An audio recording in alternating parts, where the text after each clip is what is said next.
Hello, नमस्ते बच्चों।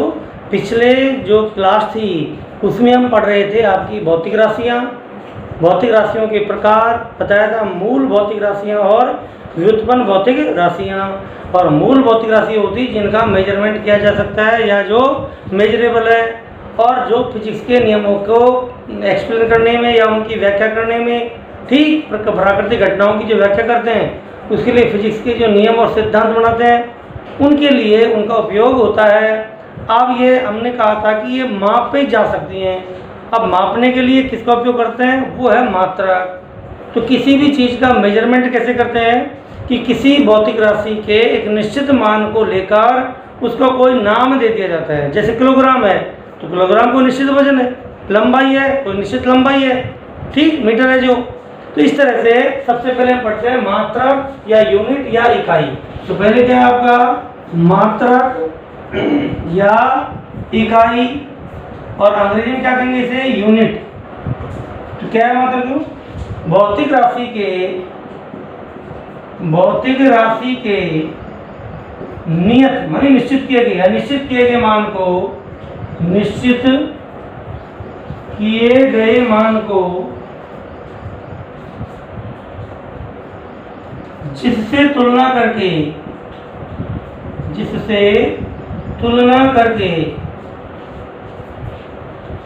उस भौतिक राशि का मापन करते हैं, उस भौतिक राशि का मापन करते हैं।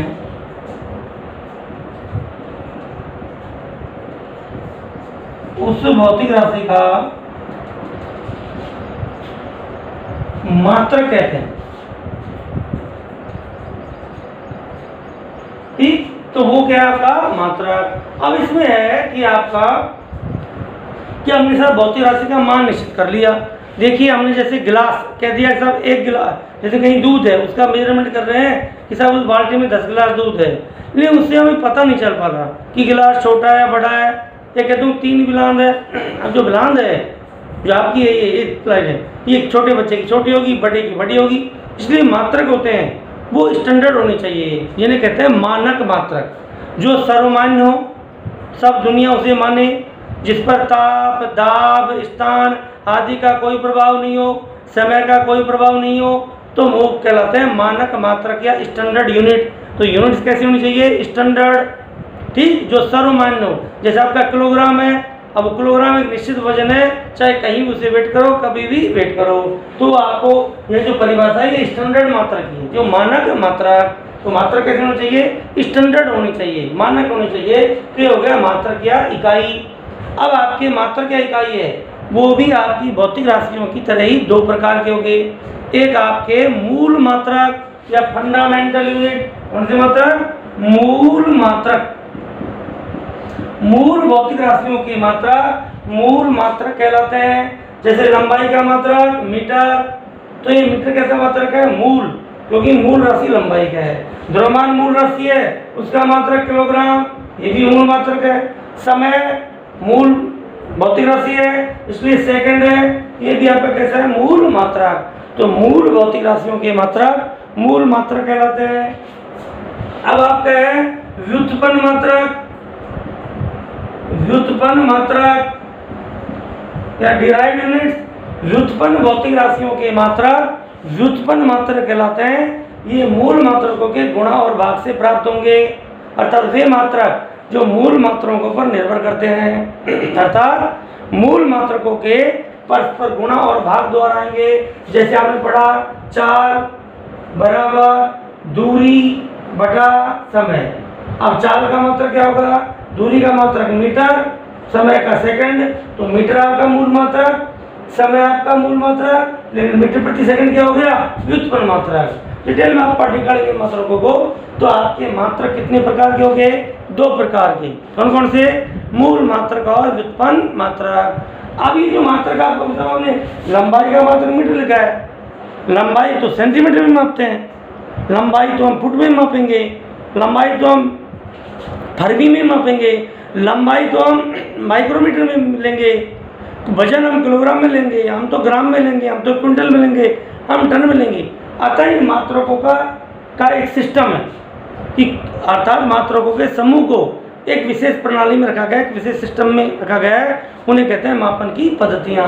तो हमारा नेक्स्ट टॉपिक है वो है मात्रकों की पद्धतियाँ, सिस्टम ऑफ यूनिट्स। अब क्या आपका सिस्टम ऑफ यूनिट्स या मात्रक पद्धतियाँ, आपकी भौतिक राशियाँ हैं उनके मात्रकों के एक समूह को, ठीक, उस समूह को क्या कहेंगे, मात्रक पद्धतियाँ। अब देखिए बच्चों, इस फिजिक्स में शुरू में 3 ही भौतिक राशियाँ थी, जो आपकी फिजिक्स की ब्रांच है मैकेनिक्स, उसमें क्योंकि फिजिक्स की जो पहली ब्रांच थी यांत्रिकी, अच्छा हिंदी में क्या कहेंगे, यांत्रिकी, मैकेनिक्स, कहते हैं मैकेनिक है घर पर, तो यांत्रिकी में 3 ही मूल भौतिक राशियाँ थी, आपकी लंबाई, द्रव्यमान और समय। तो प्रारंभ में जब फिजिक्स का विकास हुआ तो आपकी 3 ही भौतिक राशियां प्रचलित थी, 3 ही मूल भौतिक राशियां प्रचलित थी। कौन कौन सी, लंबाई, द्रव्यमान, समय। अब आपको अभी बताया था कि व्युत्पन्न राशियां तो मूल राशियों पर निर्भर करेंगी, अतः उनके मात्रक तो हमारे पास आ जाएंगे यदि हमारे पास मूल राशियों के मात्रक है। तो सिस्टम में हमें मूल राशियों के मात्रक बता दें तो व्युत्पन्न भौतिक राशियों के मात्रक तो फॉर्मूले द्वारा निकल जाएंगे। अब देखिए, इन 3 भौतिक राशियों का ही मेजरमेंट होता था। उस टाइम पर विश्व के एक दूसरे देशों से संपर्क कम था, अलग अलग देशों में अलग अलग मापने के तरीके प्रचलित थे।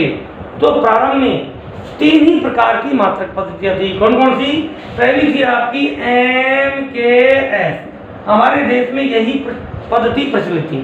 MKS का मतलब है आपका मीटर, किलोग्राम और सेकंड पद्धति। कौन सी, मीटर, किलोग्राम, सेकंड पद्धति या MKS पद्धति, अर्थात वो सिस्टम जिसमें लंबाई को मीटर में, किलोग्राम द्रव्यमान को किलोग्राम में और समय को सेकंड में मेजर करें, उस पद्धति का कहेंगे MKS सिस्टम। दूसरी पद्धति थी जो लेबोरेटरी में ज्यादा उपयोग होती थी, वो थी CGS। C का मतलब सेंटीमीटर, G का मतलब है ग्राम, S से सेकंड, अर्थात सेंटीमीटर, ग्राम, सेकंड पद्धति।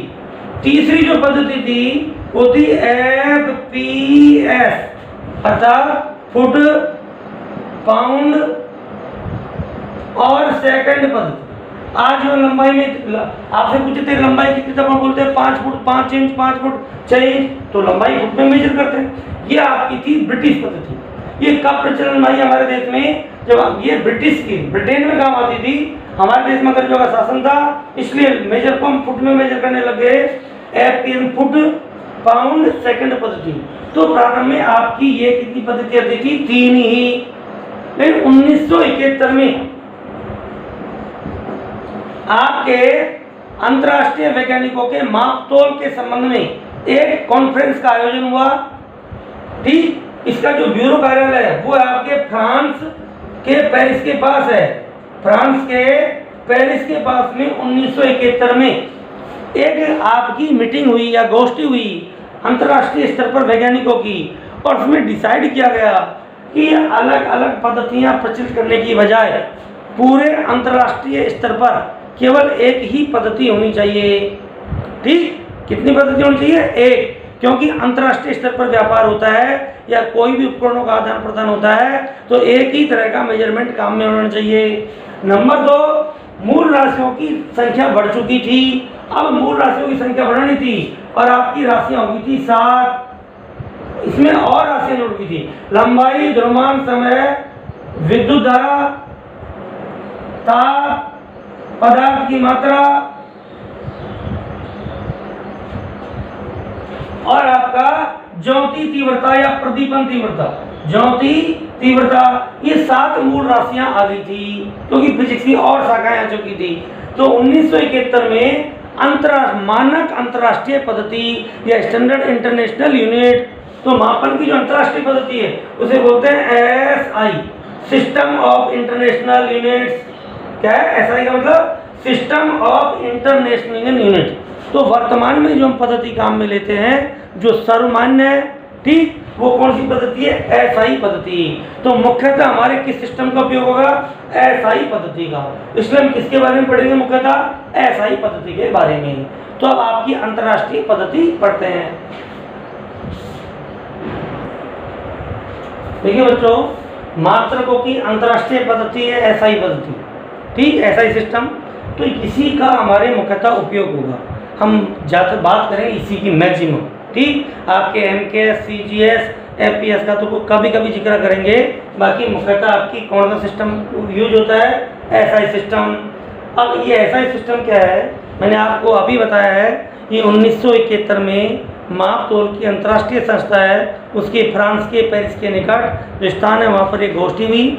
उसमें ये निर्णय लिया गया कि पूरे इंटरनेशनल लेवल पर एक ही सिस्टम यूज में होगा। इस भौतिक राशि में 7 मूल राशियाँ की कर दी गई। पहले कितनी थी? एमकेएस, सीजीएस, एफपीएस में 3, इसमें कितनी है? 7। 7 में 2 पूरक राशियाँ और जोड़ी गई, आपके कोण और ठोस कोण, जिसके बारे में हम डिस्कशन करेंगे, ठीक। और वो अब 7 मूल राशियाँ कौन सी हैं, 2 पूरक राशियाँ कौन सी हैं, उनके मात्रक क्या हैं और मात्रक है क्या, उनको भी डिफाइन करेंगे। तो सबसे पहले हम बात करते हैं एसआई मूल राशियाँ, उनके मात्रक। तो एसआई सिस्टम में आपकी जो 7 मूल राशियाँ कौन कौन सी हैं, उनकी बात करते हैं। नंबर फर्स्ट है आपकी लंबाई। इसका मात्रक एसआई सिस्टम में कितना है? मीटर, अर्थात वही एम के द्वारा लिया है, और इसका सिंबल हम स्मॉल एम से इसको डिनोट करते हैं, व्यक्त करते हैं। दूसरी भौतिक राशि वही द्रव्यमान, इसका मात्रक लिया गया किलोग्राम, इसको डिनोट करेंगे सिंबल केजी से। तीसरा आपका समय, इसका मात्रक सेकंड, स्मॉल एस। तो आप देख रहे हो सर ये तो एम के बिल्कुल, अर्थात एसआई पद्धति एम के एस का परिवर्तित और परिवर्तित, एम के एस को बड़ा किया गया है, ये एम के सिस्टम वाले ही मात्रक लिए गए हैं। उसके बाद जो नई भौतिक राशि और बढ़ाई गई है वो है आपका विद्युत धारा, इलेक्ट्रिक करंट, मात्रक भी आपको याद हो गया होगा, क्या है? एम्पियर। इसको हम कैपिटल ए से नोट करते हैं।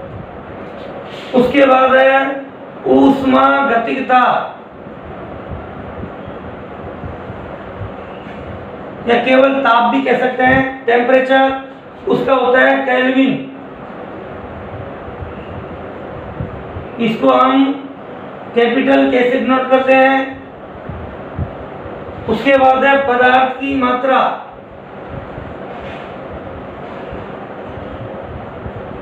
इसकी यूनिट होती है मोल, इसको स्मॉल एम ओ एल से नोट करेंगे। उसके बाद है आपका ज्योति तीव्रता, ज्योति या प्रदीपन तीव्रता कहते हैं, ज्योति तीव्रता, ठीक। इसका जो मात्रक होगा वो होता है कैंडेला।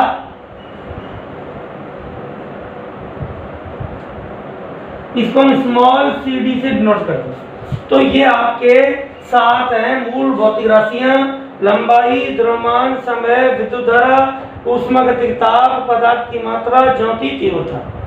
इन राशियों के बारे में भी आपको बताएंगे। ये मीटर क्या है, किलोग्राम क्या है, इनको भी हम आप समझा रहे हैं, ये इनके सिंबल्स काम में लेंगे। तो आपको ये याद होनी चाहिए कि एसआई सिस्टम की 7 मूल राशियां कौन कौन सी हैं। कौन कौन सी हैं?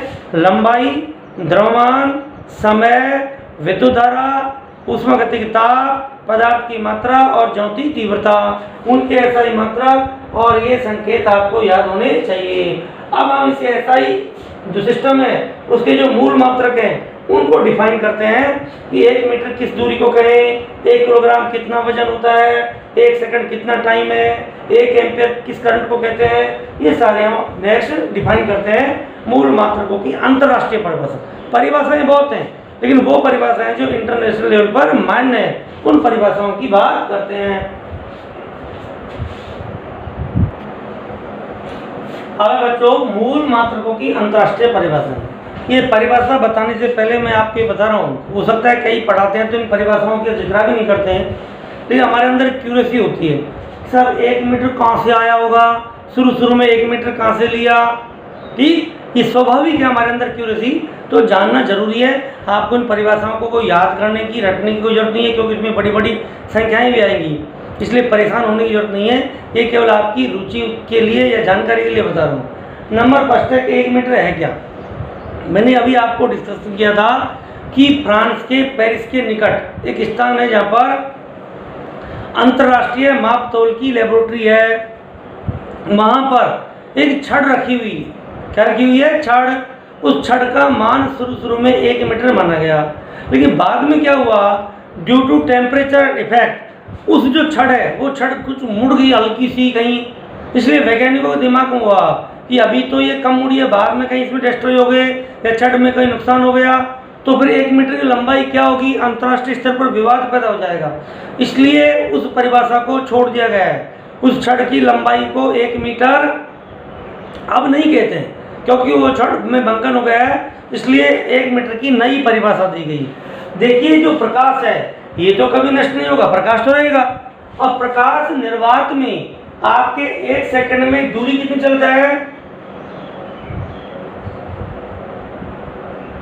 इतने मीटर दूरी कितनी होगी, इकाई, दाई, सैकड़ों, हजार, 10,000, लाख, 10 लाख, करोड़, 10 करोड़, 29 करोड़, 97 लाख, 92,458 मीटर। ठीक, इतनी दूरी आपका क्या प्रकाश 1 मीटर में चलता है, तो आपका प्रकाश निर्वात में कितनी दूर चलता है, 29 करोड़ 97 लाख 92,458 मीटर।